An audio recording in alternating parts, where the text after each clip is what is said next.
হচ্ছে 2002 ভোটার লিস্টে যাদের নাম ম্যাপিং হয়ে গিয়েছে তাদেরকে বিচারাধীন বা অ্যাডজুডিকেশন রাখা যাবে না।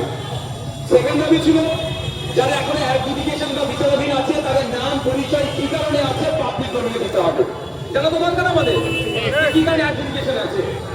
দ্বিতীয় দাবি হচ্ছে আন্ডার অ্যাডজুডিকেশন বলে ভোটার তালিকায় যারা এখন বিচারাধীন বা সন্দেহজনক হিসাবে রাখা হয়েছে তাদের নির্বাচন তৃতীয় এবং চতুর্থ জেলা একসাথে করে দিচ্ছি এবং তাদের এবং যে সমস্ত বৈধ ভোটারদের এখন ঝুলিয়ে রাখা হয়েছে সেই সমস্যা যতক্ষণ না নিষ্পত্তি হচ্ছে ভোটের বিলক্ষণ ঘোষণা করা যাবে না। আপনাদের আবারও বলছি যে আমরা আজকে স্যার বলেছেন গোটা যে বিরিজ হয়ে গেছে ভোটার কারণ জানিয়ে তাড়াতাড়ি নোটিশ চলে যাওয়া দরকার। সিও স্যার বলছেন এখনো কেন নোটিশ যায়নি এটা আমি তদন্ত করছি। তাহলে কোনো না কোনো জায়গায় একটা গ্যাপ আছে। আপনাদের জানিয়ে রাখি সুপ্রিম কোর্ট যে লেটেস্ট অর্ডার গুলো দেখলেন তার মধ্যে একদিন একটা অর্ডার করেছিল কার নাম থাকবে কার নাম যাবে এটা কিন্তু নির্ভর করছে ইলেকশন কমিশনের উপরে নয়, সিওর উপরে নয়, ERO electoral registration officer additional electoral registration officer এর উপর নির্ভর করছে। ওই দুজন কিন্তু বর্তমানে রাজ্য সরকারের কর্মচারী। এটা মাথায় রাখতে হবে আমাদেরকে। সামনে ধ্বংস হয়ে থাকছে না তো, কারণ এদেরকে আমি একটু পছন্দ করি না। কর্মচারীদেরকে না দুটো সরকার চলছে ওয়াকাবে মানবো না রাতারাতি ওয়াকা পাইনি মমতা ব্যানার্জি মেরেছে। এসআইআর আমার লাশের মধ্যে যাবে আর এখন নাটক করে আগামী দিন ধর্নায় বসবে।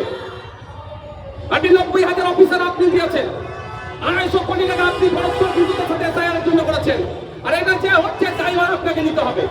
আর মানে সুপ্রিম কোর্টে যান, জনগণের স্বার্থে যদি কথা বলতে চান, সত্যিকারের অর্থে জনগণকে যদি সমস্যা থেকে মুক্তি করতে চান তাহলে মামলা তো দিন রাত মামলা করছেন, চোর ডাকাতদেরকে বাঁচানোর জন্য মামলা করছেন।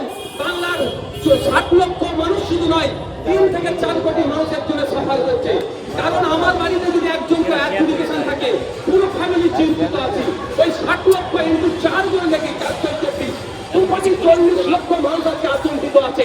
এই মানুষকে আতঙ্ক মুক্ত করার জন্য আপনি সুপ্রিম কোর্টে যান এবং যতদিন না পর্যন্ত সমাধান হচ্ছে ভোট ঘোষণা করা যাবে না। তাহলেই জানবো আপনি গতিপ্রেমী নয় মানুষ গতিপ্রেমী হয় তাহলে অনেক গল্প শোনাবে। গল্প শোনাতে পারে আপনারা বলে রাখি যে কি বলে রাষ্ট্রপতি শাসন হবে, ও গল্প শুনিয়ে লাভ হবে না। সুপ্রিম কোর্ট চাইলে 6 মাস এক্সটেনশন পাবে, বিবেচনা করবে তারপর নির্ভর করবে।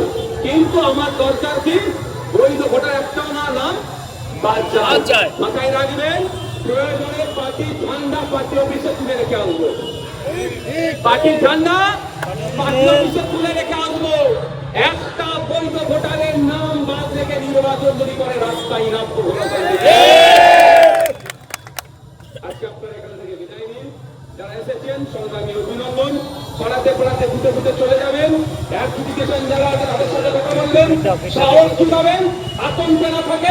আপনাদের কাছে কেউ থাকুন নাই থাকুন, আইএসএফ থাকলে এটা আপনার তাদেরকে জানাবেন।